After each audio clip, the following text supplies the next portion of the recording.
My name is Emily Carter. I'm 25 years old, and for most of my life, I truly believed the title of my story was 25 Years Thinking I Was Poor, until my grandfather told me the truth at my birthday party. For as long as I can remember, I wore the broke independent girl label like armor, thinking it made me strong and grounded, never imagining it was built on lies from the very people who were supposed to protect me. I'm sharing this because what I discovered that night didn't just change my bank balance, it shattered everything I thought I knew about love, sacrifice, and family loyalty. If this story is already hitting a nerve, hit subscribe and leave a like so you don't miss what happens when I finally decide I'm done being the good daughter. And before we go any further, let me know in the comments where you're watching from. I grew up believing that asking for help was weak, so I became the responsible one before I was even old enough to drive, working part-time jobs, juggling side gigs, and crying quietly in bathroom stalls between shifts. While my friends could call their parents for help with tuition or rent, my calls home always ended with the same tired line. "We wish we could, Em, but money is tight. You'll just have to push through." I told myself that struggling made me tougher, that every overdraft fee and late-night panic attack was proof I was building character. The truth is, I was building an identity around scarcity, convinced that if I just worked harder, one day I'd finally deserve a break. I had no idea that break had technically been mine all along. By the time I turned 25, I was proud of the life I had built, but that pride was soaked in exhaustion and quiet resentment. I rented a tiny one-bedroom apartment with thin walls and a leaky window, took public transportation everywhere, and checked my banking app like it was a ticking bomb. My friends described me as so independent and such a hard worker, and I smiled and played along, because the alternative was admitting how terrified I was of slipping backwards. I thought my parents and I were on the same team, all of us barely scraping by, doing our best against a cruel economy. That illusion followed me right into the night my grandfather decided to finally break his silence and rip my entire narrative in half. My 25th birthday party was supposed to be small, cozy, and adult, which is code for, I'm pretending I can afford this. I spent weeks planning it, comparing prices for plastic plates, cheap fairy lights, and the kind of cake you have to put on a credit card and promise your future self you'll handle later. My parents, Mark and Linda, arrived early, big smiles on their faces, carrying flowers and a gift bag that looked fancier than anything else in my apartment. They walked in like proud movie parents, hugging me, kissing my forehead, and telling everyone within earshot how hard I worked and how much I deserved a celebration. In the living room, my mom raised a plastic cup and gave a little speech about her warrior daughter, who never asked for anything and made her own way in the world. "Farsa!" People clapped, my dad dabbed at his eyes, and my friends told me how lucky I was to have such supportive parents. If this part of the story already sounds uncomfortably familiar, hit that subscribe button and leave a like, because you're going to want to hear what was really going on behind those emotional speeches. As everyone laughed and took pictures, I stood there smiling, thinking about the interest that cake would collect on my already maxed out card. On the surface, the night looked perfect. Music humming from a cheap Bluetooth speaker, fairy lights turning my peeling walls into something almost magical, friends telling stories about our broke college days. Underneath the laughter, though, there was a knot in my stomach every time someone complimented the spread of food or the decorations. I kept calculating the total in my head: pizza, drinks, cake, balloons, and wondering which bill I'd pay late to cover it. My parents floated around the room like proud sponsors of a life they'd never actually funded, posing for selfies and talking about how independent I was, while I silently prayed my card wouldn't decline when it was time to pay the food delivery guy. As the night went on, I tried to focus on the good parts. My best friend Jenna making a toast that made me tear up, my co-workers dancing in my cramped living room, the little cousins chasing each other around a stack of wrapped presents. For a few hours, I let myself believe the Instagram version of my life, the one where being broke is quirky and charming. Still, every time my dad clapped me on the back and called me his little fighter, something inside me twisted, like my body knew a truth my mind hadn't caught up to yet. That uneasy feeling finally made sense when my grandfather, Henry, watched me from the corner of the room with an expression that didn't match anyone else's happiness, an expression that said the performance had gone on long enough. Henry had always been the quiet one at family gatherings, the man who sat in the corner with a soft smile and sharp eyes, asking questions that cut deeper than small talk. That night, instead of joining in the laughter, he watched me move around the room, refilling bowls and pretending not to care how much everything cost. When our eyes met, his expression wasn't proud or amused. It was heavy, almost guilty, like he was carrying a secret too big for the party decorations to hide anymore. If any part of this feels too close to home, take a second to subscribe and hit like, because what he told me next might change the way you look at your own family. A few minutes later, while everyone else sang along to some throwback song, he set his cup down and slowly made his way toward me. He rested a hand on my shoulder, the way he used to when I was a kid, and he wanted my full attention, and said softly, "Emily, can we talk for a minute? Somewhere quieter?"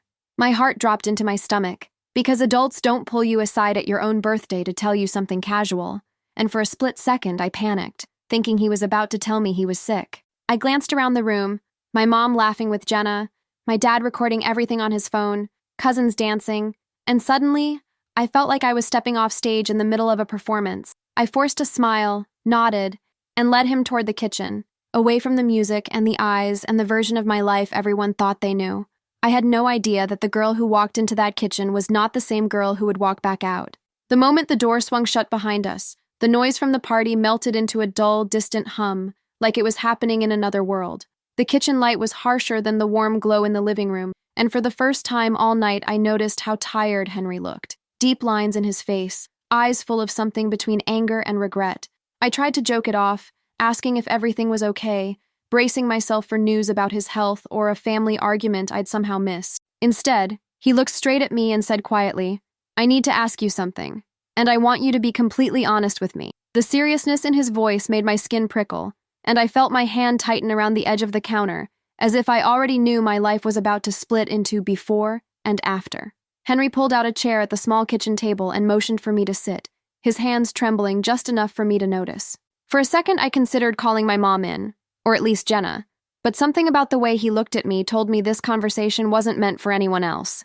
I sat down, heart pounding in my ears, and tried to steady my breathing as he lowered himself into the chair opposite mine. The muffled laughter from the living room felt cruelly out of sync with the tension tightening the air between us. Then he took a deep breath, leaned forward, and asked, "You still haven't received anything from the fund your great-grandparents left you, have you?" At first, I actually laughed, a short, nervous sound that didn't match anything I was feeling. The idea that there was some kind of fund with my name on it sounded like a bad joke, especially when I'd spent the last week debating whether to skip groceries to pay my electric bill.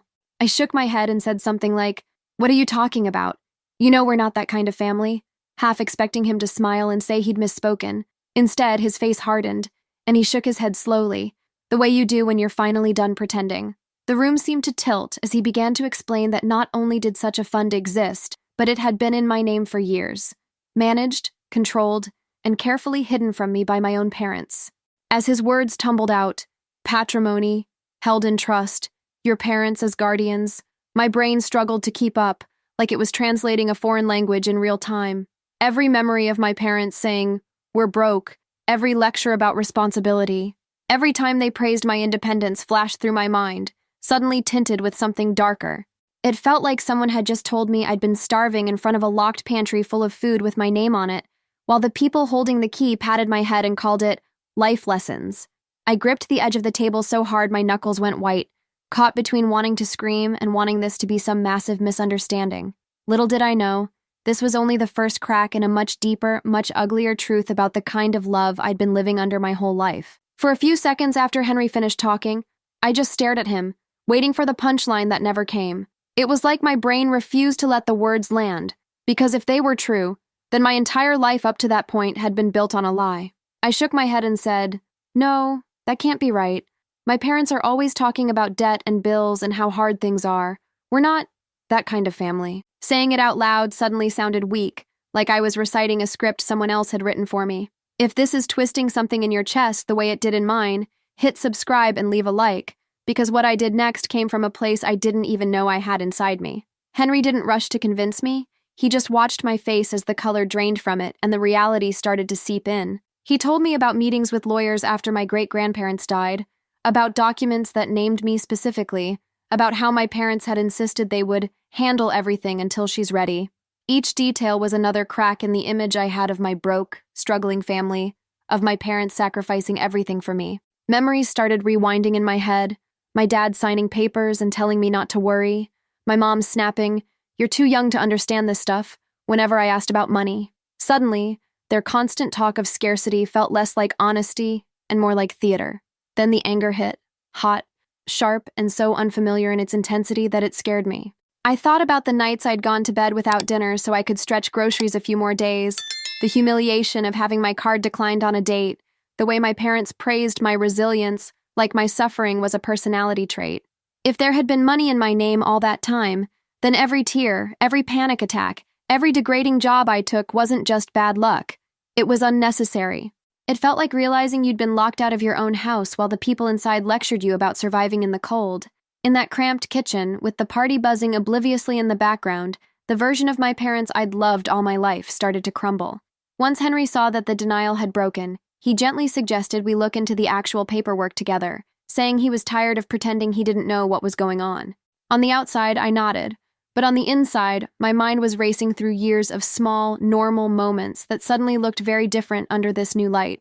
I remembered my dad pushing a stack of forms toward me when I was 18, saying, "Sign here. It's just college stuff," and not explaining a single line. I remembered my mom borrowing my credit card just this once, and then acting offended when I asked when she'd pay me back. If any of this sounds even a little familiar, take a second to subscribe and tap like, because you deserve to know the signs before you end up where I did. I started mentally connecting dots I'd never dared connect before. How my parents shut down every conversation about money with, "We're doing our best," or, "You wouldn't understand, it's complicated." How they framed my constant hustling as something to be proud of, while they quietly controlled anything official that had my name on it. I'd always thought they were just old-fashioned or overprotective, that their secrecy was about shielding me from stress. But sitting there in that fluorescent-lit kitchen, I realized that keeping me in the dark wasn't protection. It was power. The less I knew, the easier it was to make me feel grateful for crumbs while they held the whole loaf. As the realization settled in, it felt less like discovering a mistake and more like waking up inside a carefully designed trap. Emotional dependence and financial dependence had been woven together so tightly that I couldn't tell where one ended and the other began. Every time I'd tried to question something, they'd called me dramatic, ungrateful, or immature, until I believed them more than I believed myself. Now, with Henry's words echoing in my head, I could finally see it. This wasn't just family drama or money issues. It was financial abuse, calculated, sustained, and disguised as love. And once I saw it for what it was, there was no way to go back to the girl who thought being broke was just her destiny. I didn't go back to the party right away. I stood in the kitchen for a moment, staring at the faded tiles, trying to steady the storm inside me. When I finally opened the door, the music hit me like a wall, and suddenly the decorations I'd been so proud of looked ridiculous, like props in a play I hadn't agreed to be in. My parents were in the center of the room, laughing with guests, my dad still filming everything like this was some wholesome family movie. I walked straight toward them, heart pounding but strangely clear, and said, "We need to talk. Now." The way their smile slipped for a second before snapping back into place told me everything. I led them back into the kitchen, the same space where my entire reality had just shifted, and shut the door behind us. My mom's voice was sharp before I even spoke. "Emily, what's going on? You're being rude. People are here for you." My dad tried to smooth it over with a nervous chuckle, asking if I'd had too much to drink, like this was just a mood swing I'd get over. For the first time in my life, I didn't back down or apologize. My voice shook, but it was steady enough when I looked them in the eye and said, "I know about the fund. I know about the money my great-grandparents left me. How long were you planning to keep pretending we were all broke together?" At first, they didn't even try to deny it. They just reacted. My mom rolled her eyes and called it complicated paperwork, saying I was overreacting and didn't understand how these things worked. My dad jumped in with, "We've been managing it for you. We've always had your best interests at heart. You never cared about this stuff anyway." They tried to drown me in excuses and half-truths, painting themselves as responsible caretakers instead of people who had watched me drown while they held the life raft behind their backs. But something in me had snapped. I wasn't the girl begging for approval anymore. I was a woman who finally realized she'd been robbed, not just of money, but of choices, years, and trust. Their defense shifted quickly from minimizing to blaming, like they'd rehearsed this dance 100 times. My mom crossed her arms and hissed, "If you wanted to be involved, you should have shown more interest instead of running away from responsibility." My dad added, "We didn't tell you because you're impulsive, Emily. You would have wasted it. We protected you from yourself." The words stung, mostly because they were the same ones they'd used my whole life whenever I questioned anything. Immature, dramatic, ungrateful. In the past, those labels would have broken me down. This time, they just made me angry. I thought about every extra shift I'd pulled, every time I'd broken down alone in my car, every moment I'd swallowed my pride instead of asking for help because I believed there was nothing to give. I told them as calmly as I could, protection doesn't look like letting your daughter think she's one emergency away from disaster while you sit on money that belongs to her. Their faces hardened at the word belongs, like I'd said something filthy. My mom muttered that I was being influenced. My dad asked if Henry had filled my head with nonsense, and for a second they actually made me question my memory, my sanity, my right to be furious. Then I remembered the documents Henry had mentioned, and the way my body had reacted to the truth. I decided I trusted that more than their sudden concern. In that moment, something fundamental in our relationship shifted. I wasn't asking them for explanations as a child begging for crumbs of honesty. I was confronting them as someone who finally understood the scale of what they'd taken from me. I told them I wanted to see every document with my name on it, every statement, every signature.